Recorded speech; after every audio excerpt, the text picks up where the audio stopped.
বাজার থেকে ফুলকপি কিনে এনেছিলাম মাছ দিয়ে রান্না করব বলে।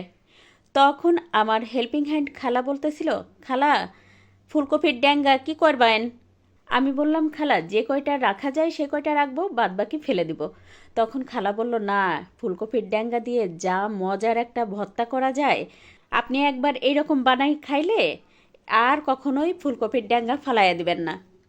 তো খালার রেসিপিতে আজকে আপনাদের সাথে শেয়ার করব ফুলকপির ডাঁটা দিয়ে অসম্ভব মজার একটা রেসিপি। তার জন্য এই যে যতটুকু পরিমাণ ফুলকপির ডাঁটা নরম ছিল আমি সেগুলোই নিয়ে নিচ্ছি। চাইলে পুরোটাই নেওয়া যেত, যেহেতু এখন ফুলকপির ডাঁটাগুলো অনেক নরম থাকে।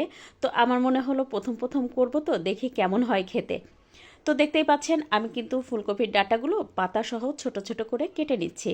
তারপর এটা খুব ভালোভাবে ধুয়ে পরিষ্কার করে নেব। তো এই তো ফুলকপির ডাঁটাগুলো কিন্তু আমার খুব ভালোভাবে পরিষ্কার করে নেওয়া হয়ে গেছে। এখন ভর্তাটা তৈরি করার জন্য চুলায় একটা প্যানে দিয়ে দেবো 1 টেবিল চামচ পরিমাণ রান্নার তেল। তাতে দিয়ে দেবো 2টা পেঁয়াজ কুচি আর 2 কোয়া রসুন কুচি। তারপর দিয়ে এটা বেশ ভালোভাবে নরম হওয়া পর্যন্ত ভেজে নেব। তো দেখতেই পাচ্ছেন 2 মিনিট ভেজে নেওয়ার পরে যখন নরম হয়ে গেছে, এখন এর মধ্যে দিয়ে দিলাম 5টা কাঁচামরিচ। সেই সাথে দিয়ে দেব ফুলকপির ডাঁটা কেটে ধুয়ে পরিষ্কার করে রেখেছিলাম সেটা। তার সাথে দিয়ে দেব স্বাদমতো লবণ, সামান্য একটু হলুদ গুঁড়া। এবার এই সব কিছু খুব ভালোভাবে ভেজে নেব। তো যেহেতু ফুলকপির ডাঁটাটা একটু শক্ত থাকে, তাই আমি প্রায় 2 টেবিল চামচ পরিমাণ পানি দিয়ে ঢাকনা দিয়ে ঢেকে মিডিয়াম হিটে এটা রান্না করে নেব ফুলকপির ডাঁটাটা পুরোপুরি সিদ্ধ হওয়া পর্যন্ত। প্রায় 7-8 মিনিট এটা মিডিয়াম হিটে আমি খুব ভালোভাবে সিদ্ধ করে নিয়েছি। দেখতেই পাচ্ছেন আমার ফুলকপির ডাঁটাটা কিন্তু বেশ ভালোভাবে সিদ্ধ হয়ে গেছে। এখন এর মধ্যে দিয়ে দেবো 2টা চাপা শুটকি। আর আজকে আমি বাঁশপাতা চাপা দিয়ে করছি, আপনি চাইলে কিন্তু পুঁটি চাপা শুটকি দিয়েও করে নিতে পারেন। চাইলে কিন্তু চিংড়ি মাছ দিয়েও করতে পারেন, বা যে কোনো মাছ দিয়েও এই ভর্তাটা করা যায়। তো এটা খেতেও অনেক নাকি মজার হয়, আমাকে খালা যেটা বলল। শুটকিটা দিয়ে 2 মিনিট ভেজে নিয়ে তারপর দেখতেই পাচ্ছেন আমি কিন্তু নেড়ে খুব ভালোভাবে মিশিয়ে দিয়ে তারপর 5-6 মিনিট খুব ভালোভাবে ভেজে নেব, যেন শুটকির কোনো কাঁচা গন্ধটা না থাকে। সব কিছু কিন্তু খুব ভালোভাবে ভেজে নেওয়া হয়ে গেছে। এবার এটা বেশ ভালোভাবে ঠান্ডা করে নিয়ে তারপর আমি শিলপাটায় বেটে নিব। আজকের ভিডিও ভালো লাগলে প্লিজ একটু শেয়ার করে দিবেন, আর একটা লাইক দিয়ে পেজ ফলো করে পাশে থাকবেন। আজকের ভিডিও কে কোথা থেকে দেখছেন চাইলে কিন্তু কমেন্ট করে জানাতে পারেন।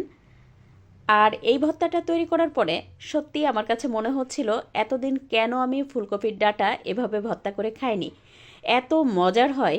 আমি কিন্তু একটুও বাড়িয়ে বলছি না। আর চাপা শুটকি তো এমনিতেই খেতে ভালো লাগে, যারা মানে চাপা শুটকি খেতে পছন্দ করেন তাদের তো এভাবে ভর্তা করে খেতে ভালো লাগবেই। আর যারা শুটকি দিয়ে খেতে চান না তারা কিন্তু যে কোনো মাছ অথবা চিংড়ি মাছ দিয়েও কিন্তু এই ভর্তাটা করে নিতে পারেন। সেটা দিয়ে খেতে আমার মনে হয় আরও বেশি ভালো লাগবে। এখন থেকে ফুলকপির ডাঁটা শুধু যে আমি মাছে বা তরকারির মধ্যে দিয়ে খাবো সেটা কিন্তু না, ঠিক এভাবে আমি মাঝে মধ্যেই ভর্তাটা করে খাবো। বলতে পারেন এটা পয়সা উসুল রেসিপি।